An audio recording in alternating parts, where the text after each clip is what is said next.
مسیح خداوند میں آپ سب کی سلامتی ہو۔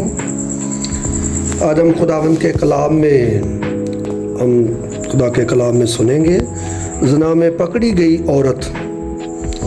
یوحنا رسول کی انجیل اس کا 8 باب اور اس کی پہلی آیت سے ہم خداوند کے کلام کو سنیں گے۔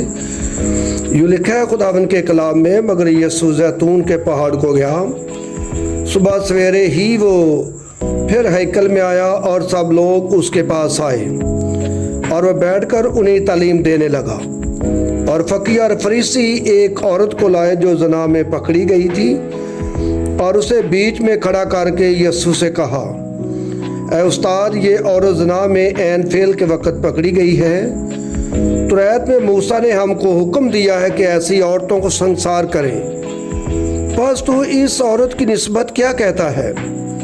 انہوں نے اسے آزمانے کے لیے یہ کہا تاکہ اس پر الزام لگانے کا کوئی سبب نکالیں۔ مگر یسوع جھک کر انگلی سے زمین پر لکھنے لگا۔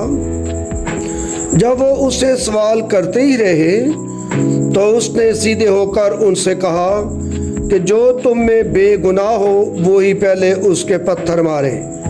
اور پھر جھک کر زمین پر انگلی سے لکھنے لگا۔ وہ یہ سن کر بڑوں سے لے کر چھوٹوں تک ایک ایک کر کے نکل گئے، اور یسوع اکیلا رہ گیا اور عورت وہیں بیچ میں رہ گئی۔ یسوع نے سیدھے ہو کر اس سے کہا، عورت سے یہ لوگ کہاں گئے؟ کیا کسی نے تجھ پر حکم نہیں لگایا؟